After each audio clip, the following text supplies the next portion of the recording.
My garbage person of the week is gonna be this guy, Jeremy Carl. You've probably never heard of him, but he might be entering the government, okay? He's a current senior fellow at the right-wing Claremont Institute, and he is being considered for a position at the State Department in which he would head the Bureau of International Organizational Affairs. So basically, Donald Trump is like, here's some guy from a right-wing think tank. I want him to be paid by the government to do something. So why are we talking about him?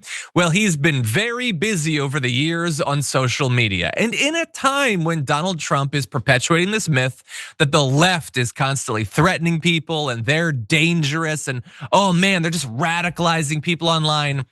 This guy's Twitter history and posting history would blow a big hole in that myth.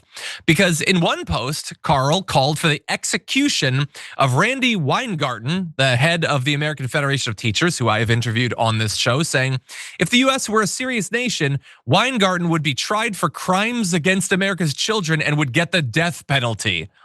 She's just the head of the teachers union, that's it. And he wants her to be murdered by the state. Okay. He also said at one point, I'm sure George Floyd is looking up from hell right now, and he is so proud of America. And I've heard recently that if you are mean about a murder, that you should lose any position, any claim to be in polite society at all. So I guess it's done for him. He also posted that statues in Floyd's honor are a disgrace and an embarrassment to our country. He said more generally, in response to former Representative Cori Bush commenting on the mass incarceration of black people on Juneteenth 4 years ago, there is no peaceful coexistence we are gonna have when our opposition is led by people like this. So a representative of the US government says too many black people are being locked up, and his response was, we cannot have peace with this side. The alternative, I guess, would be violence, I suppose.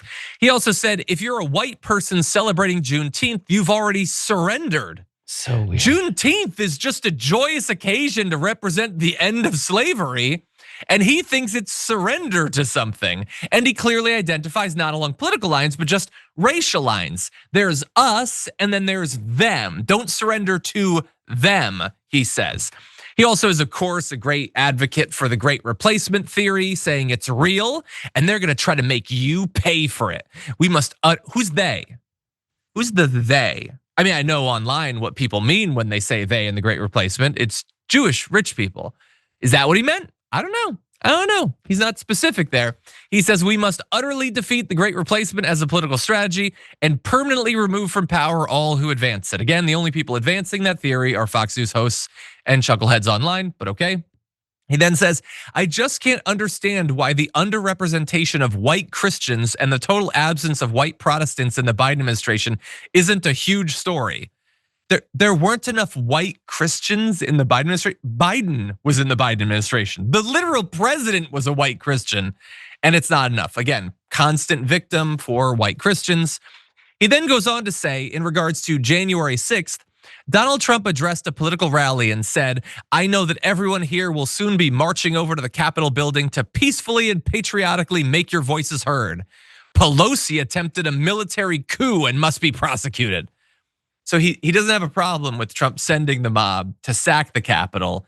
He's implying that somehow that was a military coup from Nancy Pelosi and she needs to be prosecuted. Now, he doesn't explicitly say that she should be executed, but I think you're supposed to fill in the gaps there. So basically, he is radically in favor of white versus every other race constantly. He identifies as like some sort of Christian nationalist or something, and he is constantly advocating for violence against black people generally and any Democrat. And they want to put him in the State Department. What do you think, Brett? All I gotta say is this guy's last name is Carl. And Carl, as a last name, is a variation on a Germanic last name. Mm-hmm. And our founding father, Benjamin Franklin, warned us about people like this coming in and replacing the Anglo-Saxons. The swarthy complexioned German who he referred to as stupider than those already living in the colonies. It was the great actual white replacement theory because, as we all know, I am an originalist constitutionalist, so I hew closely to what our founding fathers wrote at the time of the founding of the nation. And they said that the real white people were only the Anglo-Saxons and didn't include the evil Irish and the evil Germans and the evil Italians. Don't get me started on those weird-headed Greeks. Yeah, it's probably for the best. We'd get canceled. Like crimes against children is also my favorite part of what he said, Yeah.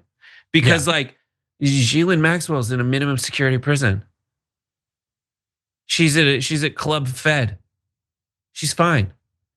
And you want to go after Randi Weingarten for what? It's so puzzling to me that all the conversations that we have about like education in America these days are about whether like a kid with a wiener can play in this play right here and now. Like that's so strange to me. Oh my God, something kitty litter in the bathroom. Like, how about why we can't add? How about science? Can we have an education conversation about science?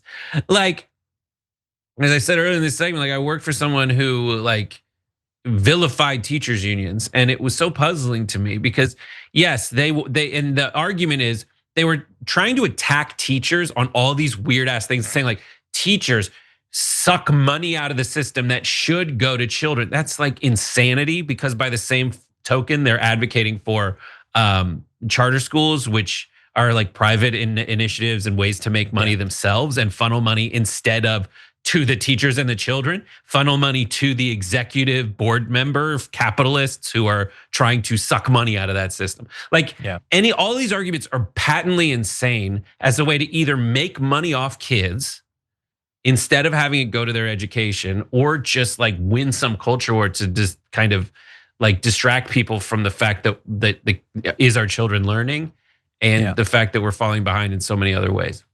Yeah, 100%. The only other point I want to make is I think we should all agree that posting history makes you can't be in the government. I mean, that's insane. How could you ever be trusted? Also, everything he said, like every single independent right-wing media host has said those exact same things. Let's just be very clear about that. Anyway, moving on, let's move to the garbage person of the week. 70,000 of you voted, 2% going to Megyn Kelly for saying she doesn't care about Tom Homan being given a big old sack full of cash as a bribe. 25% going to Stephen Miller for using the Charlie Kirk funeral to attack his enemies. An equal 25% going to RFK Jr. for pushing pseudoscience at his autism presser. We had a story about RFK Jr. we unfortunately didn't get to. We'll talk about it on Monday. But 47% voted for Donald Trump for asking Pam Bondi to go after his political opponents. And it was very wise of you to vote for that one because they ended up indicting one of them. But let's turn positive now. Here's our hero of the week. 59,000 of you voted. 8% going to Francis Emmanuel Macron for recognizing a Palestinian state. 13% going to Gavin Newsom for signing a bill to unmask ICE agents. 22% to Jimmy Kimmel for doubling down on attacking Trump after his return. But 57% going to the American people who protested Disney for suspending Kimmel. Combined, that was almost everybody. But thank you to everybody who voted. I do appreciate it.